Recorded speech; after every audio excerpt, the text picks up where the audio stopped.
नमस्कार। ज्योतिषीय श्रृंखला की इस कड़ी में आपका हार्दिक स्वागत है। अभी हम लोगों का चैप्टर चल रहा है नक्षत्र जनन फल। विभिन्न नक्षत्रों में जन्म लेने वाले जातकों का क्या फल होगा उसकी जानकारी हम प्राप्त कर रहे हैं।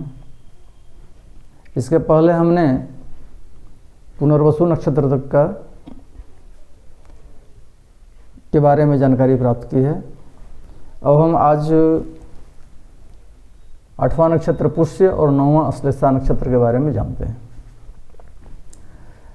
पुष्य नक्षत्र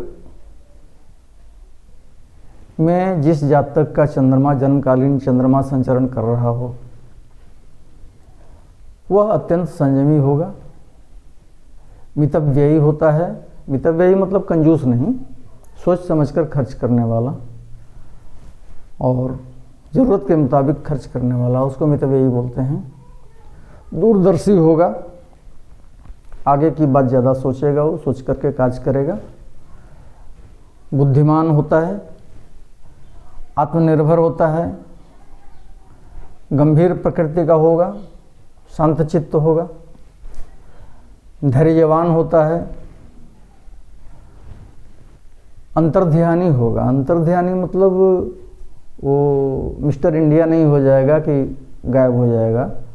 अंतर्ध्यानी का मतलब कि आत्मकेंद्रित होगा, वो अपने प्रतिष्ठित होगा, अपने अंतर्मन की सुनेगा, उसके हिसाब से वो कार्य में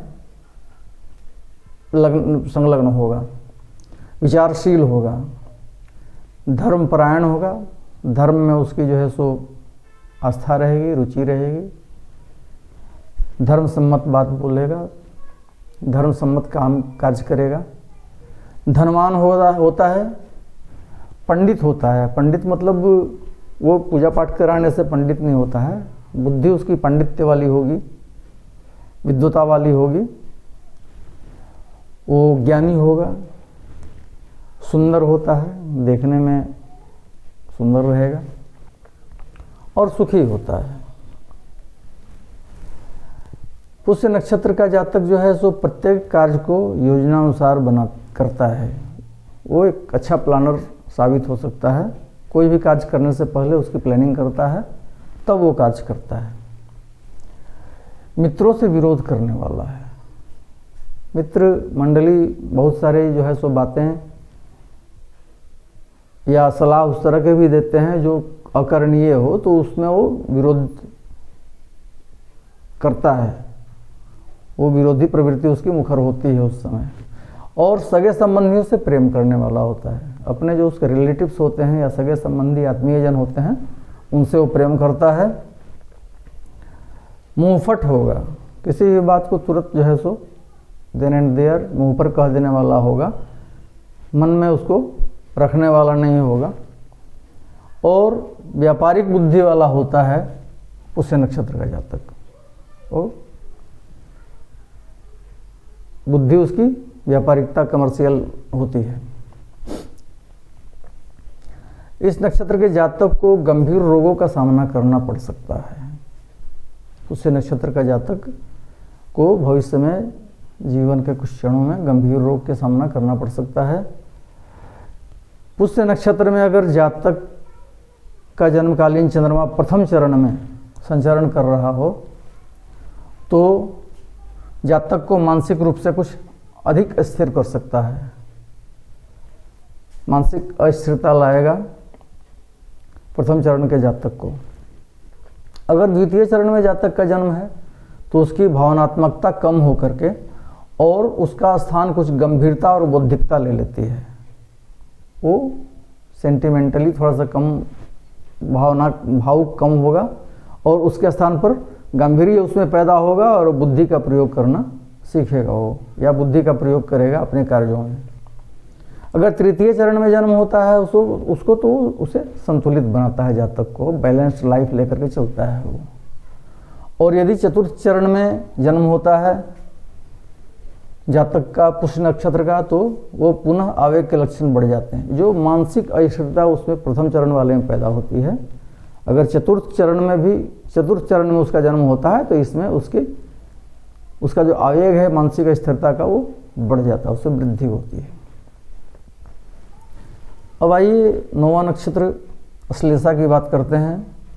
इस नक्षत्र वाला व्यक्ति दूसरों का कार्य करने में तत्पर होगा, कोऑपरेटिव नेचर का होता है, दूसरों को सहयोग पहुंचाने वाला होता है, खाने पीने का बहुत शौकीन होगा अश्लेषा नक्षत्र का जातक, और स्वार्थी होगा, स्वार्थपरता रहेगी उसके स्वभाव में, आलसी होगा, छोटे लोगों से मित्रता रखने वाला होगा, थोड़ा बिलो स्टैंडर्ड लोगों से उसकी मित्रता होगी, और स्पष्टवादी होगा, जो भी कहना होगा वो साफ साफ बोलेगा, हंसमुख होगा,